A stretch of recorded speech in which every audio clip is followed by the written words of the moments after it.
कि मैं बता दूं कि अभी जो है कि हमारे पीछे आप देख रहे हैं ये लिखा है संविधान लीडरशिप प्रोग्राम। ये कांग्रेस पार्टी का स्पेशल प्रोग्राम चल रहा है और राहुल गांधी जी यहाँ पर नजर आ रहे हैं। इस पर चर्चा करेंगे, बातें करेंगे कि इस प्रोग्राम को चलाने से हमारे भारत देश को क्या फ़ायदा होने वाला है और क्या असर पड़ेगा। सेशन को लेने की थी सर, इससे क्या फ़ायदा होने वाला है भारत को?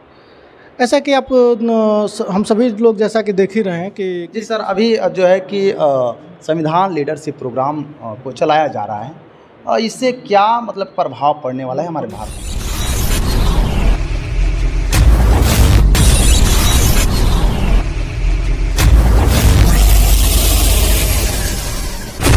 तो नमस्कार, आप देख रहे हैं पब्लिक की बात कलम युग। आप सभी का स्वागत है। मैं हूं सुरेश सागर। जैसे कि मैं बता दूं कि अभी जो है कि हमारे पीछे आप देख रहे हैं ये लिखा है संविधान लीडरशिप प्रोग्राम। ये कांग्रेस पार्टी का स्पेशल प्रोग्राम चल रहा है और राहुल गांधी जी यहाँ पर नज़र आ रहे हैं। आइए हम इस पर चर्चा करेंगे, बातें करेंगे कि इस प्रोग्राम को चलाने से हमारे भारत देश को क्या फ़ायदा होने वाला है और क्या असर पड़ेगा। आइए हम बातें करेंगे। सबसे पहले सर स्वागत है, थोड़ा आगे। शुक्रिया आपका।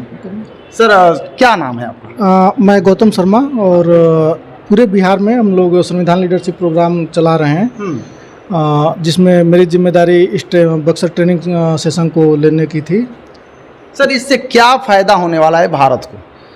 ऐसा कि आप हम सभी लोग जैसा कि देख ही रहे हैं कि किस तरह से इस सरकार में पिछले 12-14 सालों में संविधान को डिस्क्रेडिट किया जा रहा है। जो हमारे सामाजिक मूल्य रहे हैं, जो आज़ादी के मूल्य रहे हैं, या जो हमारा सामान्य जीवन पद्धति रही है, हिंदुस्तान की जो जीवन पद्धति रही है, उसको डिस्क्रेडिट इस सरकार द्वारा किया जा रहा है, इस दक्षिणपंथी सोच के द्वारा किया जा रहा है। तो ये लड़ाई उस सोच से है। ये लड़ाई बीजेपी और किसी पार्टी से नहीं है। ये लड़ाई उस सोच से है जो दक्षिणपंथी सोच रखती है और जो समाज में हिंसा की बात करती है, नफरत की बात करती है और जाति धर्म के आधार पर बंटवारे की बात करती है। तो संविधान लीडरशिप प्रोग्राम में हम लोग ऐसे युवाओं को अब इस समाज से निकालने की कोशिश कर रहे हैं, जो पिछड़े वर्ग से आते हों, जो ओबीसी, ईबीसी, पासमानदा ग्रुप से आते हो, या जो सामान्य वर्ग के ही युवा हैं, लेकिन इस बात को समझ रहे हैं कि इस देश को बने रहने के लिए जो हमारे संवैधानिक मूल्य हैं, जो हमारे आज़ादी आंदोलन से निकले हुए मूल्य थी, उसकी कितनी ज़रूरत है। तो इस तरह के कार्यक्रम पूरे बिहार में चल रहे हैं और इस कार्यक्रम से हम लोग ऐसे युवाओं को चिन्हित कर रहे हैं जो इस बात को समझ रहे हैं और इसकी लड़ाई लड़ने के लिए तैयार हो रहे हैं।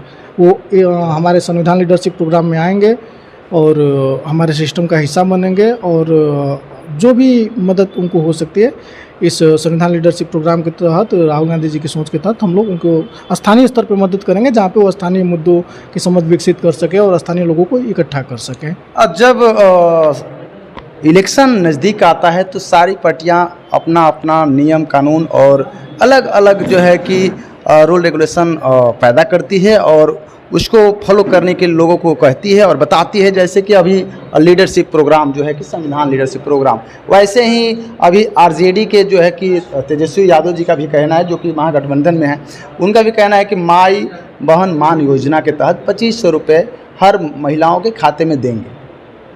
तो बहुत सारे विपक्ष लोगों का कहना है कि ये सारा जुमलाबाजी है और जुमला हो रहा है। क्या कहिए? ऐसा है कि विपक्ष को तो जुमला, चूँकि जुमला इसलिए कर रहे हैं कि जुमला फेंकने के आदी हैं। तो जो कौन आदि हैं? विपक्ष के लोग। अच्छा। तो तमाम तरह के वो पूरी सरकारी जुमले की सरकार चल रही है, तो उनके ऊपर तो खैर क्या ही कहा जाए। रही बात माई सम्मान योजना को जुमला कहना, तो ये एक आधी आबादी को अपमानित करने जैसा है। उसका रीज़न ये है कि हम लोग महसूस करते हैं कि एक महिलाएं जो हमारी आधी आबादी की हिस्सा हैं, वो अपने आप में शोषित रही हैं। तो ये 2500 रुपया, जिसे आजकल फ्री बी और रेवड़ी कह के भी अपमानित किया जाता है, ये 2500 रुपया उन महिलाओं के सम्मान के लिए है, उनके आत्मविश्वास के लिए है, जो ये अब तक नहीं सोच पा रहे थे कि वो भी पैसे अपने स्तर से खर्च कर पाएंगे। और पैसा खर्च करना मतलब किसी सामान को खरीदना नहीं होता है। पैसे खर्च करने का अर्थ ये है कि हम अपने समाज में, हम अपने घर में मुखिया इसलिए हैं क्योंकि मैं पैसा कमाता हूँ, मैं अर्निंग पर्सन हूँ अपने घर का। हमारे पिताजी हैं या हमारे जो भी एल्डर रहे हैं, महिलाएं इसलिए अपने परिवार के मुखिया नहीं है क्योंकि वो अर्निंग पर्सन नहीं है। ये 2500 रुपया उस काम का सम्मान है जो महिलाएं घर में रहते हुए अपने परिवार को संभालते हुए करती हैं, और ये 2500 रुपया उस सम्मान, केवल सम्मान के लिए। उनके काम ऐसा नहीं कि उनके काम की मेहनताना ये तय की जा रही है।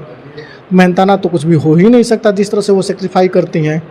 तो अगर बीजेपी से जुमला कर रही है, विपक्ष के लोग इसे जुमला कर रहे हैं, तो ये पूरी एक आधी आबादी का अपमान कर रहे हैं। इसके सिवा मुझे उनके सोच पर कुछ नहीं करना। चलिए, बहुत बहुत धन्यवाद। आइए हमारे साथ जुड़ रहे हैं। सबसे पहले स्वागत है सर आपका।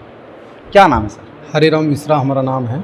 जी सर, अभी जो है कि संविधान लीडरशिप प्रोग्राम को चलाया जा रहा है, इससे क्या मतलब प्रभाव पड़ने वाला है हमारे भारत में? देखिए, कांग्रेस पार्टी में खास करके राहुल जी के नेतृत्व में पिछले 2 साल से लगातार कास्ट सेंसस की बात की जा रही है, वंचित तबके को भागीदारी देने की बात कही जा रही है, उनकी समस्याओं पर लगातार बात हो रही है। और आज जो है मोदी जी को राहुल जी के दबाव में आकर के जातिगत जनगणना की बात माननी पड़ी। तो हमारी जो कोशिश है संविधान लीडरशिप प्रोग्राम के तहत वो ये है कि वंचित तबकों से जो लोग राजनीति में आना चाहते हैं उनका स्वागत है। हम उनको प्लेटफॉर्म दे रहे हैं, वो अपना डेवलपमेंट करें, अपने समाज के लिए काम करें और अपने समाज की समस्याओं पर मुखर होकर के हिस्सेदारी की मांग करें, उन समस्याओं से लड़ें। तो राहुल जी की पूरी कोशिश है, कांग्रेस पार्टी की ये कोशिश है कि संविधान लीडरशिप प्रोग्राम के तहत वंचित तबके खासकर ओबीसी, ईबीसी, पसमानदा, एससी, महादलित कम्युनिटी के लोगों को एक प्लेटफॉर्म दिया जाए। और हम लोग वही प्लेटफॉर्म देने की कोशिश कर रहे हैं इस समाज से पोटेंशियल लोगों को, जो लोग इंटरेस्टेड हैं अपने समाज की समस्याओं के निराकरण को लेकर के, वो लोग समाज में राजनीति में कुछ करना चाहते हैं, हम लोग उन्हें प्लेटफॉर्म देने की कोशिश कर रहे हैं। और ये जो हमारी पहली ट्रेनिंग है, हम इसी कोशिश को आज पहली बार इकट्ठा होकर के चर्चा किए हैं। लगातार इस तरह की ट्रेनिंग्स होती रहेंगी, ये सिर्फ चुनाव का मामला नहीं है, इसके आगे भी हमारा ये अभियान चलता रहेगा। और ये एक बेहतर भारत की जो बुनियाद है, नए भारत की जो बुनियाद है, जिसमें सबके हिस्सेदारी की बात हो रही है, सामाजिक न्याय की बात हो रही है, उसको आगे बढ़ाएगा। चलिए, बहुत बहुत धन्यवाद। आप लगातार बने रहें और देखते रहें पब्लिक की बात। धन्यवाद।